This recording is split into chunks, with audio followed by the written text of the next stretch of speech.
What's up, fam? This is the day the Lord has made, and we're here to rejoice and be glad in it. I want to welcome you to Hope TV, and we certainly appreciate you for tuning in today. You're watching the Marriage Matters broadcast, and we've been going at this strong now over 4 months. Yes. Yeah, it's Oh, crazy. wow. Yeah, it's been over 4 months since COVID started.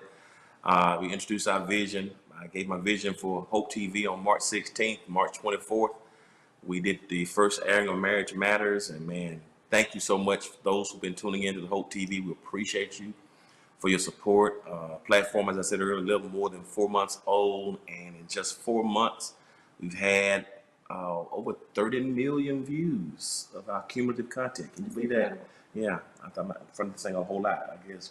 But yeah, so I want to thank you, those who've been tuning in. I mean, it's amazing whether it's Apple TV, Roku, Twitch, Amazon, YouTube, Facebook, Periscope, the House of Hope ATL.com, our website, edewithsmith.org website, the House of Hope Atlanta app. However you've tuned in, we're grateful and we appreciate you for your support.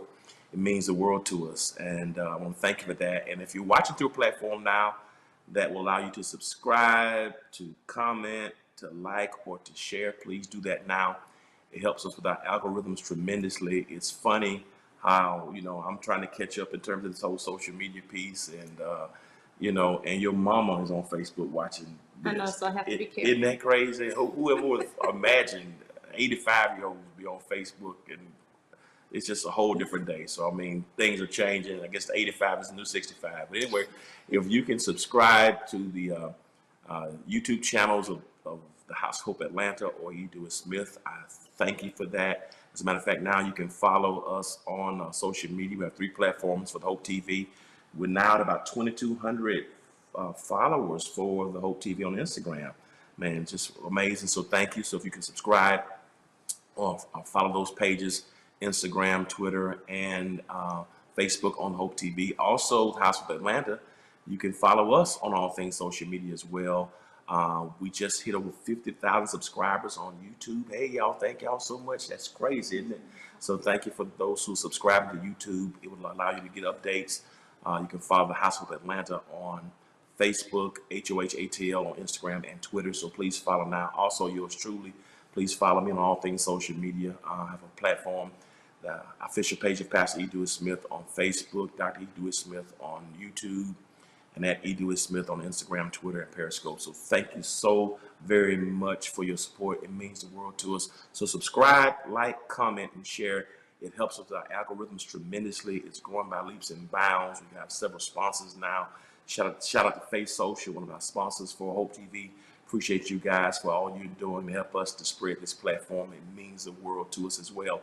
So please follow now, subscribe, like, comment, and share on all things social media. Help us to get this message out. We thought this show was going to be, you were doing it for the women's ministry back in March, Right. and we thought it was just going to be for married couples, and now you got single people, you got people who are in situationships, people who in everything watching this now, and it's a blessing. So we're excited to have you. So Andrea has been producing this show, and she's worked this thing out today with some of our producers. So we're excited. What do you think about the show today? I am excited about these 2 couples. Yeah, Very excited. it's gonna be amazing. So we're happy.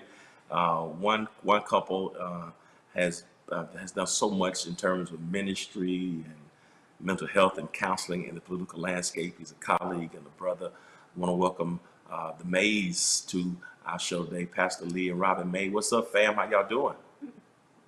Hey, Hey, how y'all y'all! doing? How y'all doing? It is This is gonna be so great. exciting to Thank you be so with very much. y'all. Thanks for being with us. And we're also excited to have our second couple here. It's an amazing couple who's met and are doing a whole lot in terms of business and marketing and branding and ministry. We're excited to have Maurice and Janice Anderson, who's part of our show tonight too. Welcome, Anderson. Hey, y'all. How's everyone doing? Glad to have you guys here. Thanks so much. And so we have the Mays and we have the May and the Anderson family here on with us tonight, and family. So I'll let you get started with our first customary question. Yes. So the first question is for the ladies because we know where the truth comes from. Ladies, we'll start with you, Robin. Tell us how you guys Yes. met and how he, ran you down on campus and that kind of thing. And then we'll go to Janice. Okay, so I was minding my own business, okay? This was approximately 27 years ago, babe. 27. So 27, I cannot believe it because I know I look teenagerish. So 27 years ago, Lee and I both arrived on the campus of the Clark Atlanta University, and we were just kind of hanging out on the stoop. So his dorm and my dorm were right next to each other, and we would all gather on the stoop. And you guys may not know this because he is so what's the word I would say? He's so chill now, but back then he was super, super hype. And he was just really acting really wild out on the stoop. And so I started telling him to chill out. I told him he needed to chill out. And from there, he fell in love. I mean, that's how I tell the story. But no, really. So we met freshman year at Clark Atlanta University, at the Clark Atlanta University. Yeah. On the stoop in 1993. Now, when y'all are ready for me to tell y'all the real deal of how he started to pursue me, we'll get into that later. Lee, Pastor Matt, Yeah. Pastor, Call me Lee. Call me Lee. Yeah, okay. We heard all the shenanigans, but we also know that, she's been studying psychology and she's been doing counseling and those things for a long time, and, psychiatry and those stuff. So we know she plays some psychological games on you in order to pull you in. So would you just tell us the truth? Tell us, I want to hear the true side of the story of what happened 27 years ago. So, give me the real deal. So here's the deal. Here's the deal. So stay safe. We have a real close friend who actually, before she and I met on the same stoop, oh my gosh, she gave me her number. Oh my gosh. And somehow between the stoop and my dorm that night, I lost her number. Thank God. And so we know God was in the midst of all this, because had I held on to that number, the circumstances Maybe this is a Christian show and situations may have changed. I was 17 years old, okay, so I'm just telling the truth, right? And she, she made me wait 8 years. 8 years before we got married. We literally dated, and I always joke and say I don't count college years because I was 17 years old when we met. Like, I can't count 17 as official years of when we dated. But we got married 8 years later, and we have. We're not going to talk about how he girls. Proposed and called off the wedding, but that's a whole nother conversation. We're gonna get there. No way about that. We had the location. It was all in God's timing, and my submissive wife just needed to hear from the Lord. Right? Clearly, she wasn't hearing from the Lord and wanted to go on her own time. But me and the Lord were on the same page, and as a result, we've been married happily for 18 years. Now we can agree with that. That's the story. Okay. So Janice, tell me how, he ran you down and, just forced you to be his wife. Well, actually, Maurice and I were introduced by a mutual friend, and Maurice don't know this behind the scenes. First of all, he gonna tell another story. Let's go ahead and say that. He gonna say we met before. Y'all know how when you meet somebody, ladies, y'all understand this, and you be like, that don't count. So I don't count the first time we met, but we did meet before this story I'm about to tell y'all. So this go with this story right here, okay? Go with this one. So we have a mutual friend, and he was like, Janice, are you accepting suitors? And the way I was set up at that time, I was like, nah, who is it? I'll let you know if you tell me who it is. He kept saying, are you accepting suitors? I'm like, who is the suitor? And I'll tell you yes or no. So finally, the person who was requesting on his behalf wore me down. And I said, yes. He said, well, then Mo is this great guy. And he said all these amazing things about Maurice. And guess what? He's going to be in Dallas at the same time that you're going to be in Dallas. And so I was like, okay. He said, maybe you guys can get together. And when we were in Dallas, I was there for one of Bishop Jakes' conference. Maurice was there for work. We met for dessert. Oh, because he wanted to take me to dinner, but Bishop had a meet and greet, and I didn't even know him. So I was like, I'm going to meet Bishop Jakes. So I'm going to the meet and greet. I meet you for dessert. So I met him for dessert. Maurice came. He was so sweet. He had a gift. Do you remember that? I do. Do you know what you got me? I don't. Okay, he got me a scarf. It was so sweet. He was like, I was just out at the mall. It's been so many gifts, honey. It has been so many gifts. That's right. So he was like, I was out at the mall, and I just saw this, and I thought this would be nice for you. I hope you like it. It's like, he's winning. And we talked that night for about 3 hours over dessert. And yeah, do you remember it happening like that? Yes, that part is correct. There was a pre-meeting, and at church, right? So we actually were attending the same church at this also, and I think we met. But for both of us, it wasn't in that context of looking for someone. I think that's probably what she was saying. So that's pretty accurate. You're doing well so far. Thank you. That's the first time. The man has agreed with the woman, so you must have just been nice to her or something. You just got to be.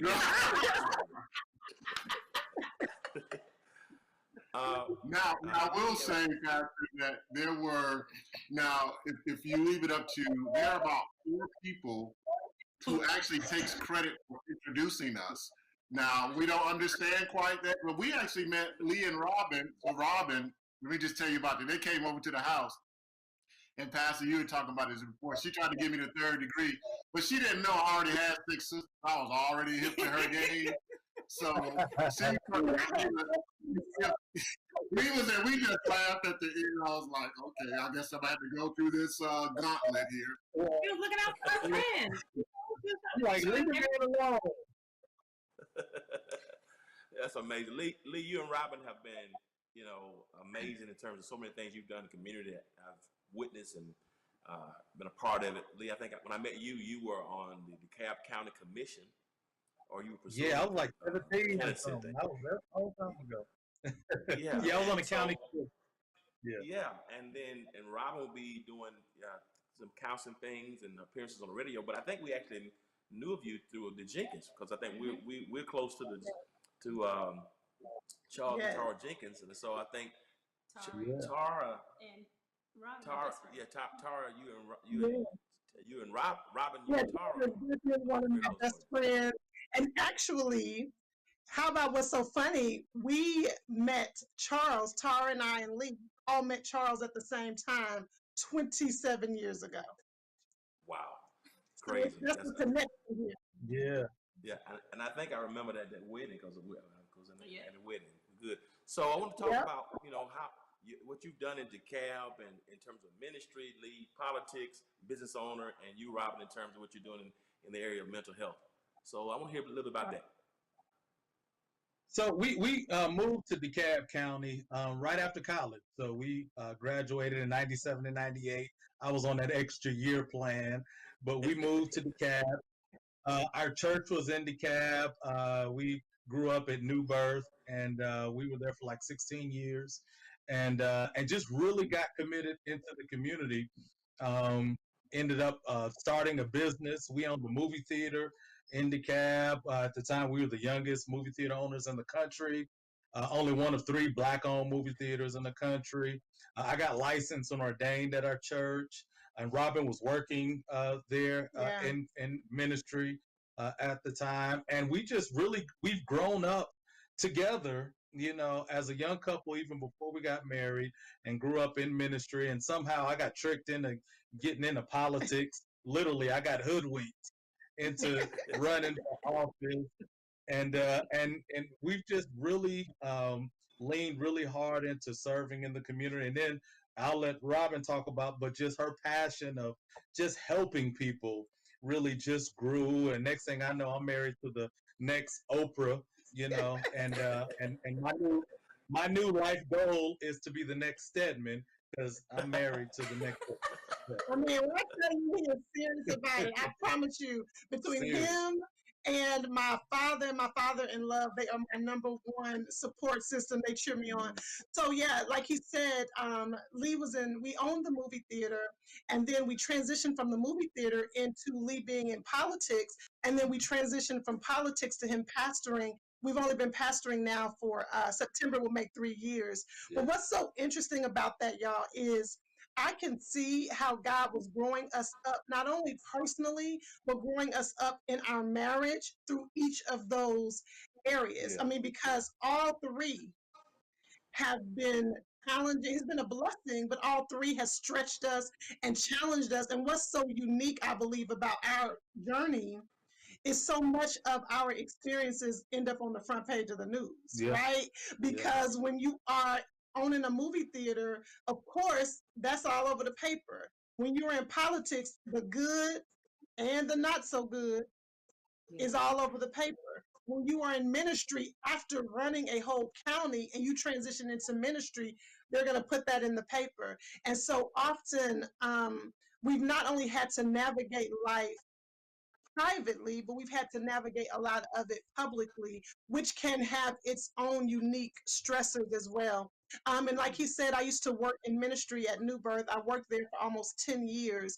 And I remember seeing people coming in needing counseling. And I strongly believe in Christian counseling. I think it's very necessary. But then I also think you need some clinical support.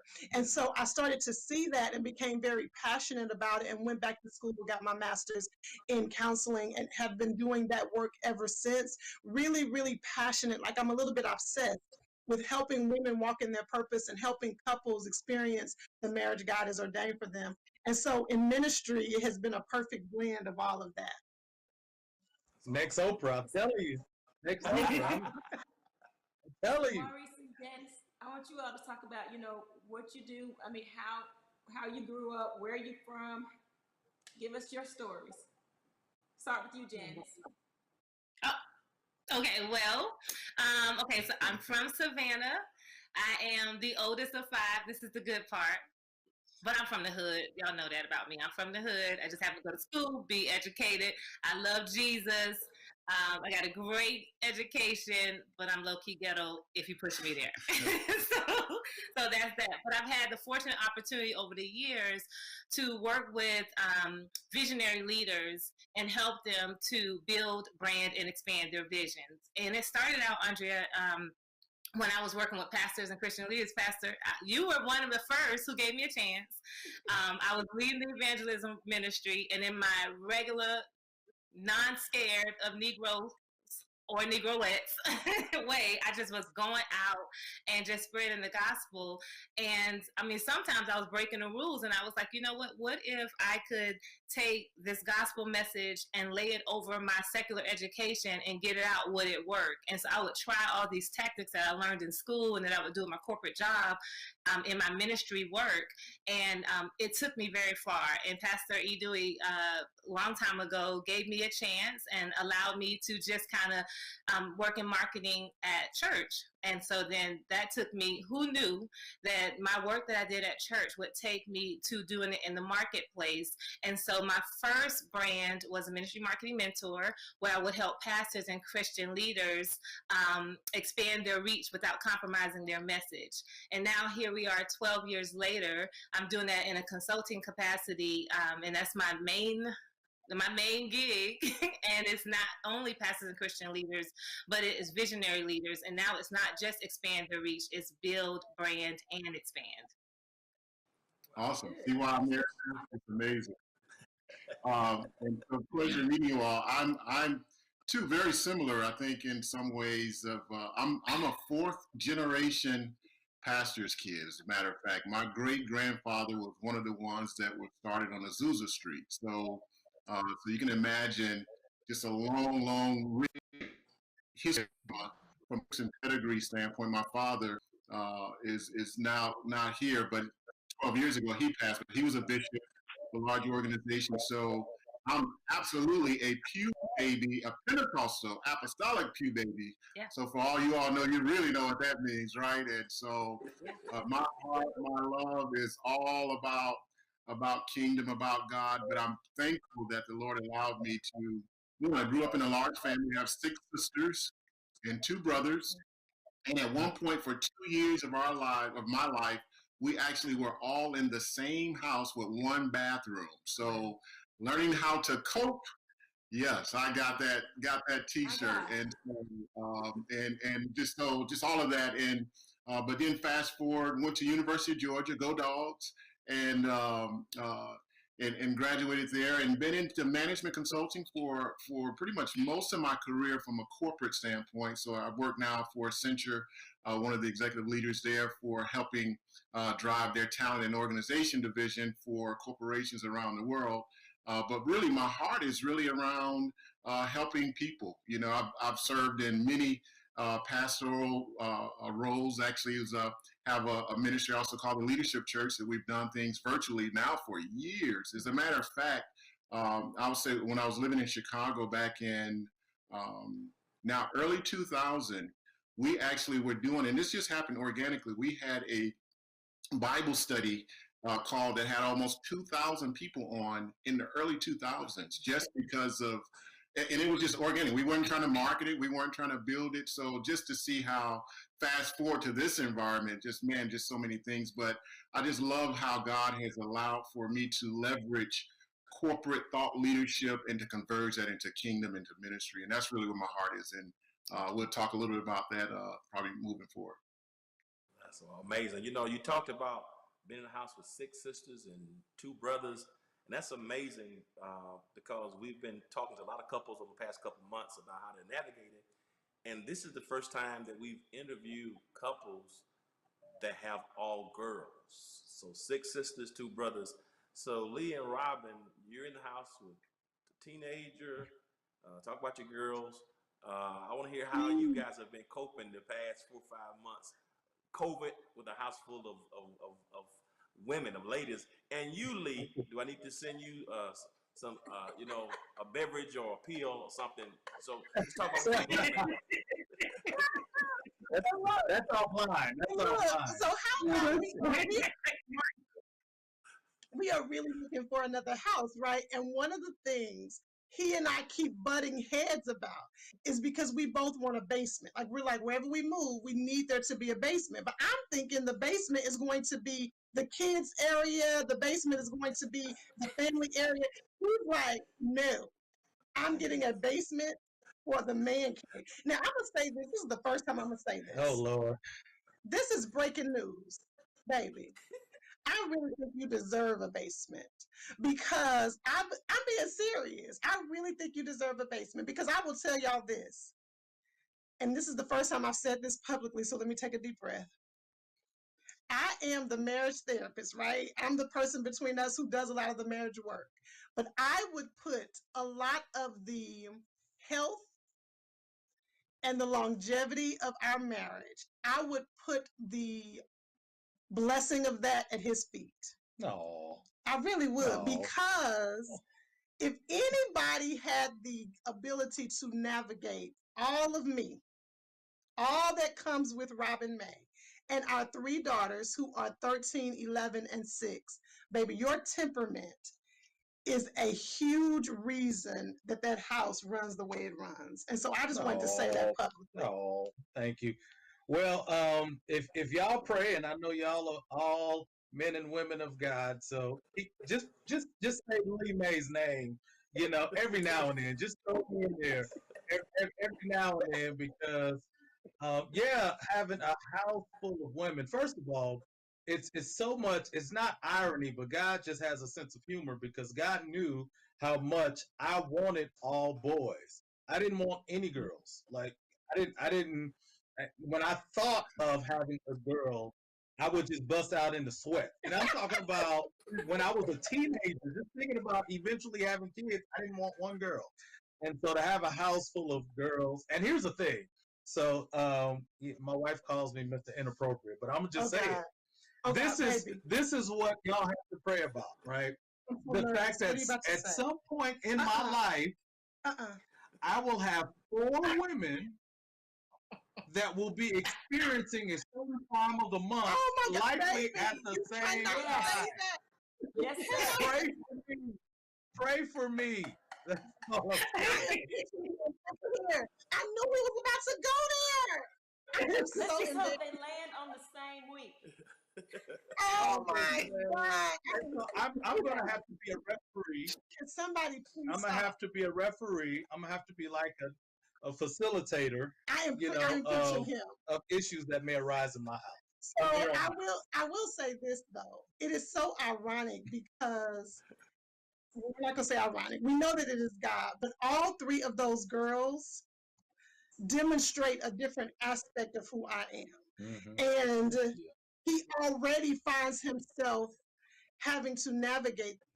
Like my oldest daughter, her mouth is out of control. Robin number 2. The sarcasm is unbelievable. My middle baby, he is so sensitive. Every little thing hurts her feelings. Robin number 2. But she's a gymnast. But she's a gymnast Just like her me, mama. right? Yeah. And then my baby, when she walks in the room, she thinks the world is supposed to revolve around her. She walks in, is like, here I am, Robin number 3. And she's light skinned with gray eyes. I don't know where she came from. Yes. I don't know who. No, I know. We had issues. So Maurice. And so it's been a very interesting dynamic. But again, I say in all sincerity, my husband lives at 5 and I live at 10. And his 5 keeps the calm. And literally just this morning, he was walking the girls through folding the towels because he didn't like how they were folding the towels. And I'm sitting over there on the couch about to lose it because I did not like their attitude. I felt like they had an attitude while he was trying to explain it to them. But he kept his temperament, and I did everything I could. I said one comment, but I did everything I could just to keep myself from being in the mix of it because he knows how to handle their moods. And then let me end it on this. As much as I wanted a boy, all boys, I love being a daddy to girls. I mean, I got it like that. I get it. I love it, and I wouldn't want anything different from that. So that's beautiful. So Maurice, let me ask you. Let me go to you first, because you guys have a blended family. You have one that's grown, one that's probably at this stage in life thinks she's grown, and then you have the baby. Right. So how are you guys? Amen. How are you dealing? How are you dealing with that? Because I know they love you to death. I mean, it's like they love you to death. So how did you? How did you? They accept you? How did you? Well, I say those people that Pastor Lee had asked for prayer. So can you send? Can y'all send a little bit of those prayers my way as well? So wow, I mean, so you're right. So we have a 20-year-old that's in college.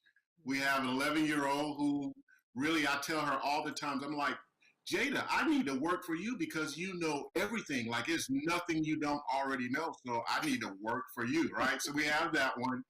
And then we have Journey Monet, who will be 4 months next Sunday. And all of this, you all, and we have this one here too. I'm sorry, but so, man, Lee, I actually, man, when you said that, I was like, I actually thought the same thing. Like, if they can all just do whatever they're gonna do the same time, it just makes so. I just tell myself, man, you just gotta ride the wave, because if you try to follow every wave of everything that's happening, like, you'll be absolutely crazy. And so I'm thankfully 51, and I don't know what I was thinking, talking about having a baby, right?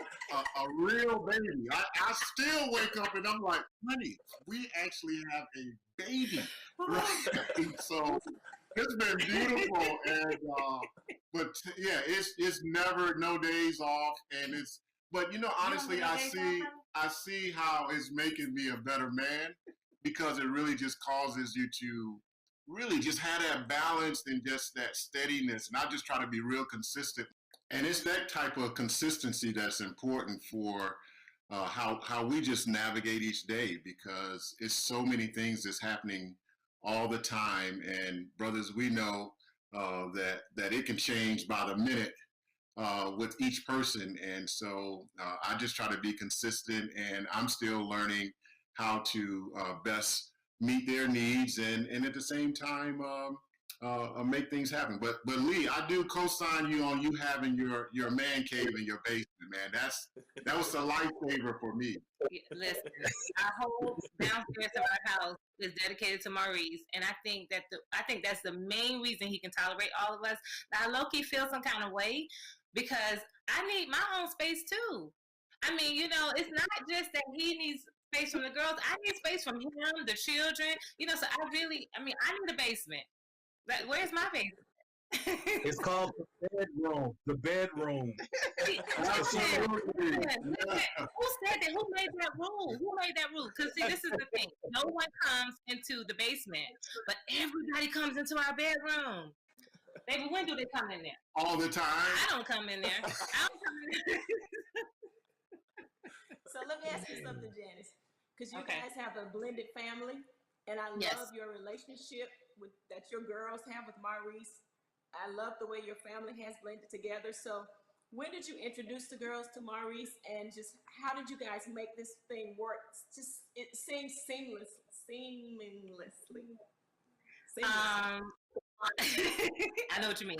Well, actually, Andrea, that was really important to me. I've been married before, and so it was important to me that before I made the decision to introduce whoever I was dating to my children, that I was good with them. And I remember one time, honey, you remember we were talking about this, and he was like, well, when am I going to meet the girls? And I was like, I got to see if I like you first.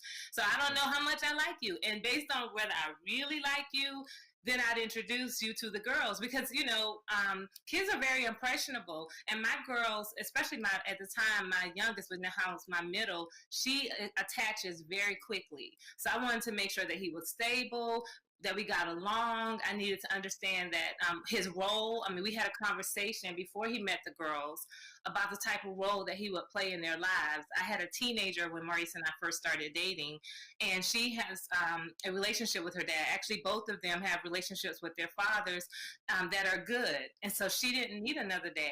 So the most that he could be to her at that time was like a mentor or a really good friend. And so when I made the introduction, I shared that with him, and he handled it really well. I know that it wasn't very comfortable, but he handled that very well. And then with my youngest daughter, because she was, Jada was four when we met, 4 or 5. Wait, how old was Jada? She was like 5. So I knew that he could be, he could father her. And so I said, you would have an opportunity there. And after he understood that, you know, then I will be willing to introduce. I'm not. I have low-key control issues. Please excuse me. But after he understood that and expressed the understanding, then he could meet my girls. And Maurice did amazingly well with both of them. I mean, he followed my lead with how to interact with my girls. One of the things, and I don't know that I told you this, but y'all, Maurice married me, and I had a teenager. Anybody got any teenagers? Yeah, they have teenage attitudes. You know, they got teenage proclivities, and they do stuff sometimes that make you want to throat punch them and treat them like they adult on the streets. And they don't discriminate. They do it to their parents, and they do it to other people.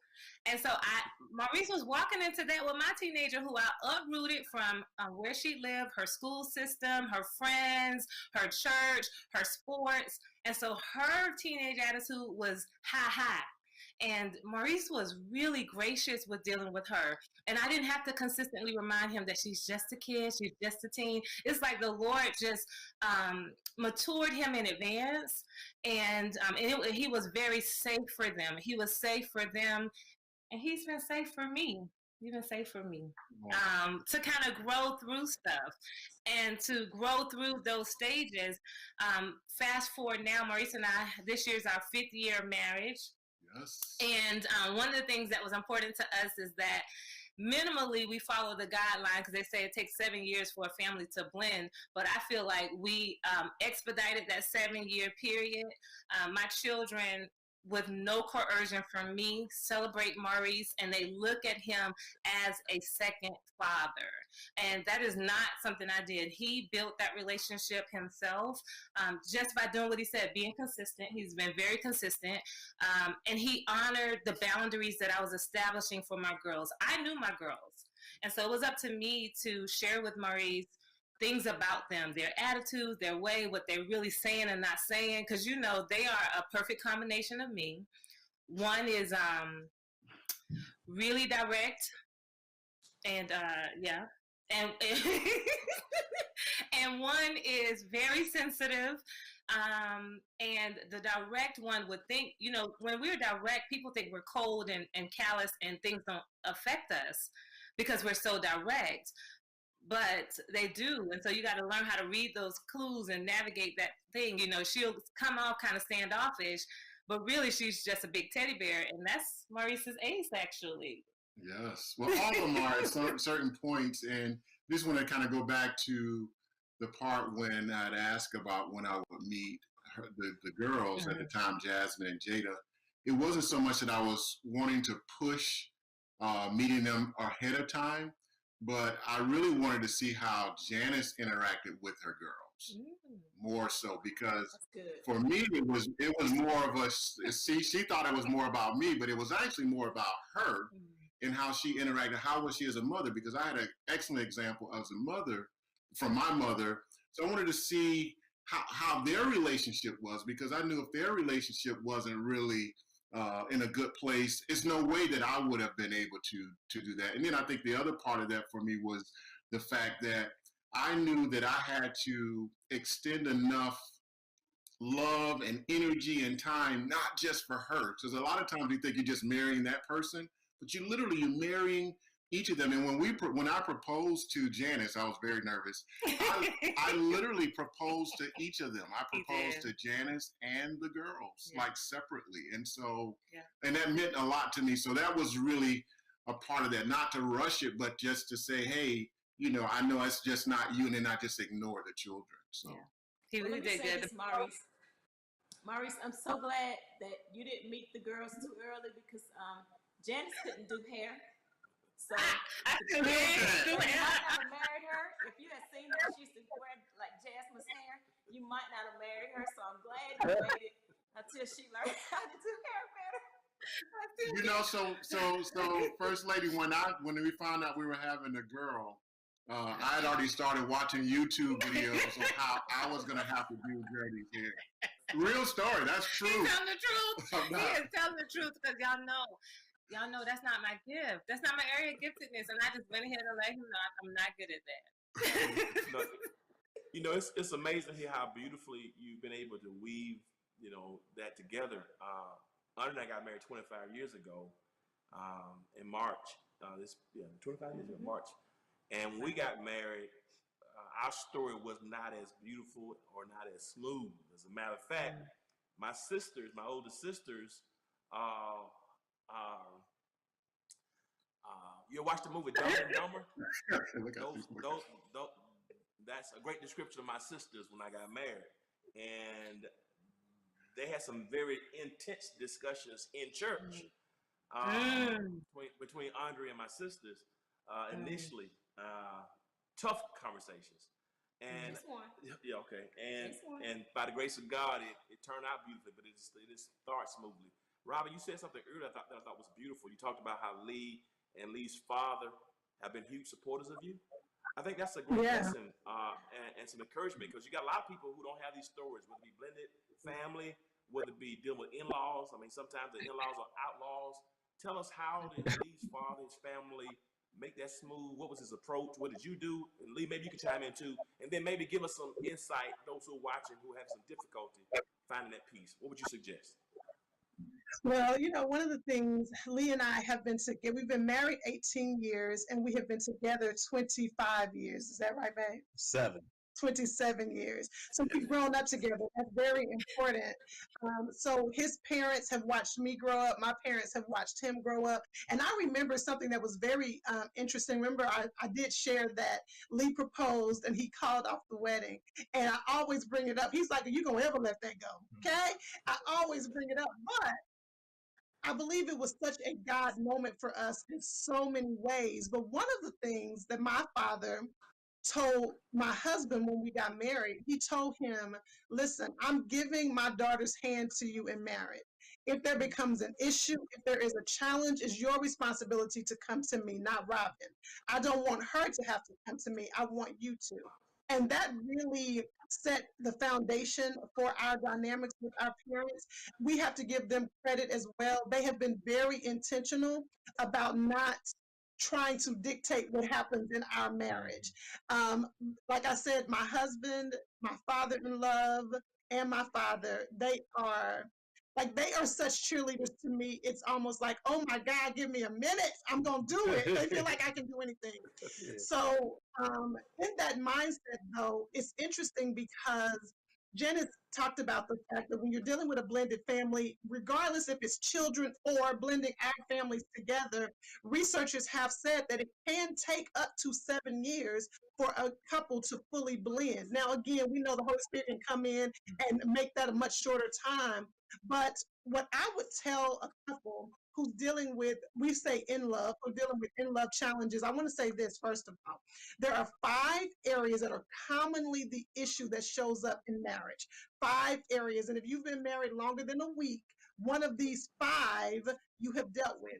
It is, many therapists would say in loves, but what I have found, outside influences, period. Whether it's your in-laws, whether it's your best friend, whether it's outside influences, money, how you raise children, roles and responsibilities, and leisure activities. So I say that to the couples watching just so they can take a deep breath. Because if you can say, okay, wait a minute, we're not crazy. You're going to deal with one of those 5 issues. So if your issue happens to be challenges with your in-laws, this is the number 1 wisdom I would give. I need couples to do whatever they can to protect their connection. So y'all, people come in my office, they sit down on my couch and they say, Robin, we can't communicate. And that's the issue they often think it is. But y'all remember the Verizon commercial. The guy would walk around saying, can you hear me now? Can you hear me now? It wasn't an issue with the words. It was an issue with the connection. And when we lose our connection, we are giving other influences, those from the outside, an opportunity to come in here. And so we have to protect our connection at all costs. It's almost like building a fortress around your marriage. And listen, that fortress doesn't mean that you don't get support. That fortress doesn't mean that you don't get wise counsel, because it's foolish to do marriage alone. But that fortress is saying you and your spouse together are being clear about who you're inviting in. And so you got to protect this connection. And if you're in love and if your parents, your spouse's parents understand that, they will begin to respect the boundary you set. So what does that look like practically? And I'll stop because I'm a little bit obsessed with this. But what that looks like practically is, when there is an issue, if there happens to be an issue that I'm having with my mother-in-law or my father-in-law, if there were to be an issue, because of our connection, because we're protecting our connection at all costs, he'll handle it because those are his parents. If there becomes an issue with my parents, I'll handle it because I am honoring this connection at all costs. And so I'm going to make sure that I'm addressing my parents, my father, my mother. And that's an important way to start out your marriage. And listen, if you haven't been doing it that way, can I challenge you to hit reset and start doing it that way so that you are protecting this at all costs? And then let me say this about her dad. Her dad really helped me and taught me when we first, before we got married, because I noticed. So you, Pastor, talked about me and my father being her biggest cheerleader, because we are, and it's not like a crazy because it's my wife, I'm a cheerleader. It's like, no, legit, she is the truth, and she's good, and so, but her father was one of her biggest cheerleaders, and I looked at him and I was like, well, you know what, I'm not gonna let her dad out cheer me for her, in terms of who she is. And he's this big, he believes she can do anything. And my dad is anything, and my dad is the same way. And so we're blessed to have both sides of our family love one another. They talk to each other. My parents and her parents talk to each other more than we talk to my parents and she talks to her parents. It's crazy. Yeah. It's a weird dynamic, but it's great for us in our marriage, and prayerfully we can continue that with our children and whoever they eventually. And I want to say really quickly again to what you said, both of you all said, that's not always everybody's story. Right. And that's the reason why I said, if you have not built your marriage where you protect your and when I say protect your connection, that encompasses 3 things: trust, respect, and personal responsibility. You got to protect that, because when it's all said and done, God's going to hold you accountable to your oneness. He's not going to hold your mother in love or your father in love accountable to what happened between the two of you. He's going to hold you accountable to it. And it's okay. Listen, we are pastoring a church. We've only been doing this 3 years. Pastor Smith, you've been in this thing for a long time. So there's some things that you could tell us right now that we would need to go back and hit reset as we continue to build our ministry. So it's nothing to feel ashamed about, because if you haven't been taught it, it's okay. I'm here 15 years in the trenches of doing marriage work, letting you know you got to protect your connection. This is what you have to protect at all costs. Listen, this has been absolutely incredible. Yeah. The insight, the differences in the stories, so inspiring, so encouraging. And those people at home, I hope you've been just blessed. Listen, we didn't get to have the questions, and we're out of time already. You know, y'all got us do part 2. I'm just sorry, you just gotta get me down to part 2 because this is just getting good and been so helpful. So thank you for sharing. Listen, we got to close this segment of Marriage Matters. Man, this has been powerful. Please share this link with somebody. We're gonna log off, but we're gonna come back. I promise you next week. They've already consented. I asked them on the spot while you guys are watching, so they can't say no because they said it on live. So we're gonna close this section of Marriage Matters. We're gonna come back same time, same channel next week. The Mays and the Andersons will be back with us. I hope you've been blessed by it. As always, remember this: if you be good to God, God will be good to you. Till next time, peace. Take care.